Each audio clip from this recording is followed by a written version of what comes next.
For decades, the UK Royal Air Force's fast jet pilots have cut their teeth on an absolute legend, the BAE Hawk. It's an iconic aircraft. It's practically synonymous with British air power. Now, at first, everything in the training pipeline seemed completely normal. But beneath the surface, there's a massive ticking clock counting down. A critical shortage of modern trainer aircraft is looming, and it literally threatens the very foundation of the UK's future combat readiness. The mighty Hawk is aging out fast, and replacing it, well, it's no longer just some distant goal. It is an absolute, immediate necessity. Welcome back to Air Flight Space, where we explore aviation stories, air safety investigations, industry developments, and the crucial lessons shaping modern flight. Today, we're digging into a massive strategic vulnerability facing the UK Ministry of Defense. The landscape of aerial warfare is evolving at breakneck speed, right? It's moving toward these incredibly complex, contested environments. But here's the catch. The aircraft used to train the pilots who are going to fly these future missions are running out of hours. So how exactly do you prepare a pilot for a sixth-generation fighter when the jets they learn on belong to a completely different era?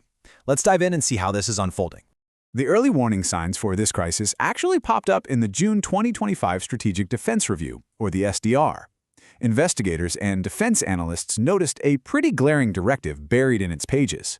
The document bluntly stated that current flying training arrangements must be urgently revised. It called for a cost-effective fast jet trainer to optimize capacity and bring in more contractor involvement. Basically, the SDR made it crystal clear. The legacy Hawk T2s and those even older T1 models, they just can't handle the demands of modern pilot production anymore. With that, the MOD effectively fired the starting gun for a massive procurement race.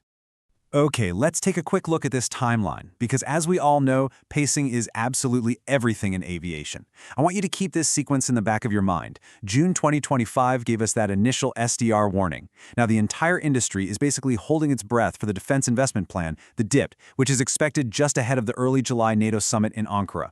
This delayed document is a huge deal because it actually unlocks the funding, and without funding, there's obviously no competition.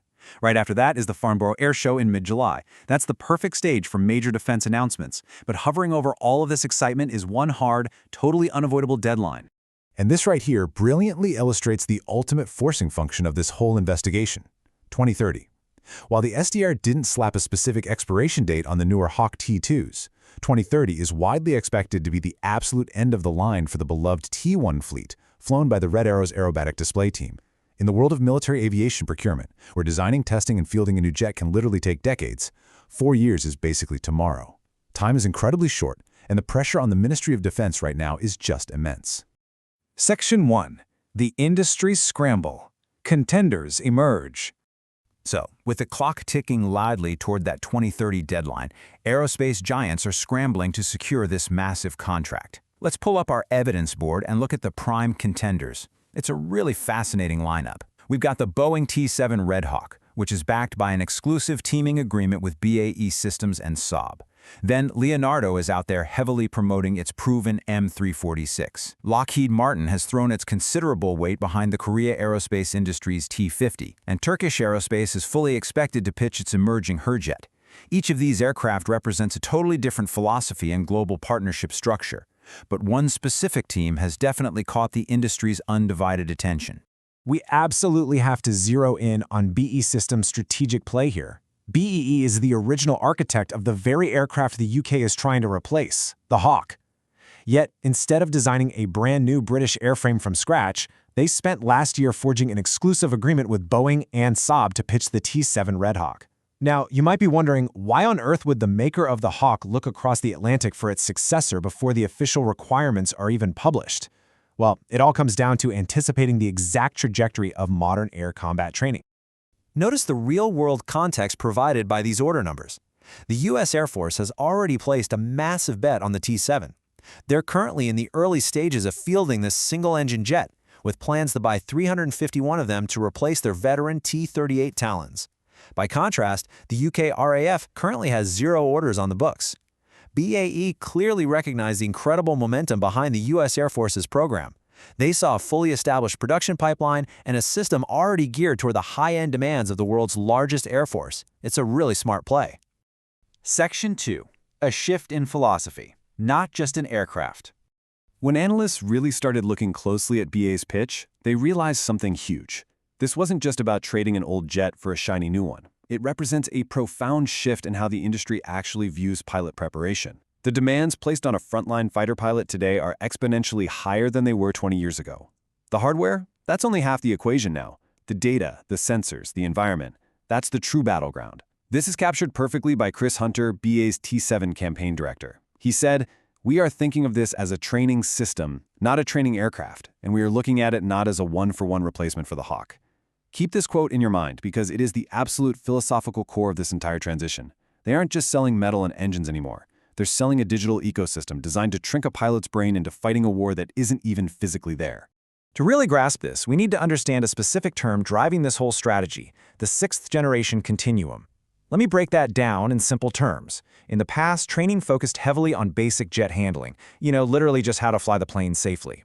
But modern fifth and future sixth-generation fighters, they practically fly themselves. The real challenge today is managing the massive, overwhelming amount of information the aircraft gathers. The T-7 system is specifically designed to evolve training away from those simple stick and rudder skills and push it toward fully integrated combat simulation. It trains the pilot's mind for complex, highly contested environments by thinking backwards from the front line rather than forwards from elementary flight school. Section 3. Blending live and synthetic training. We all know flying physical jets is incredibly expensive and logistically a nightmare. But on the flip side, ground simulators completely lack the physical stress of pulling real G-forces.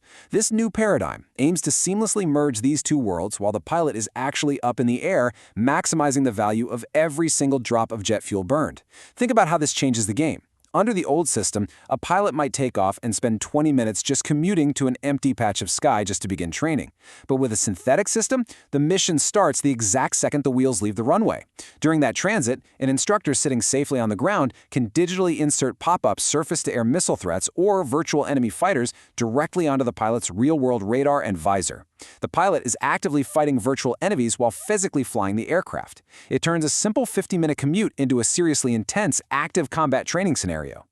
And hey, beyond the cockpit, there's a massive economic and strategic chess game playing out here. BAE knows the UK government highly prioritizes domestic industry, so they're making a very strong UK commitment.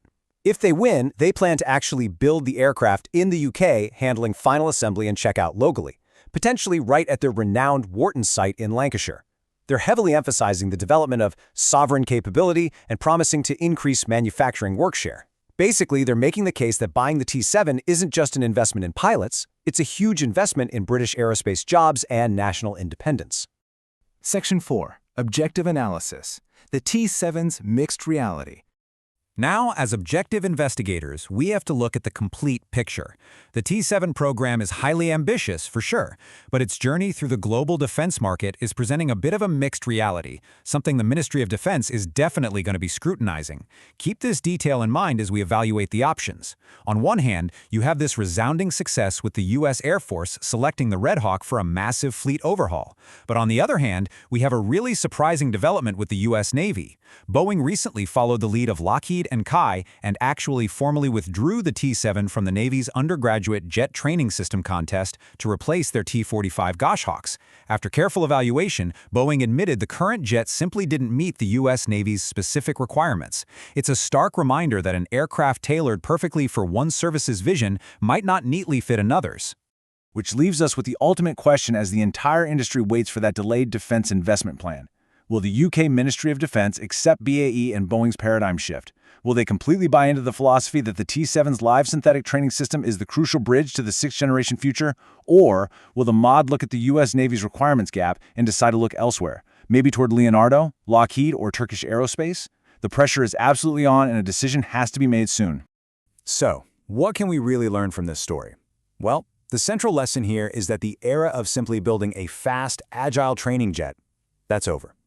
As combat aircraft become these flying supercomputers, the systems used to train the humans inside them must be equally sophisticated.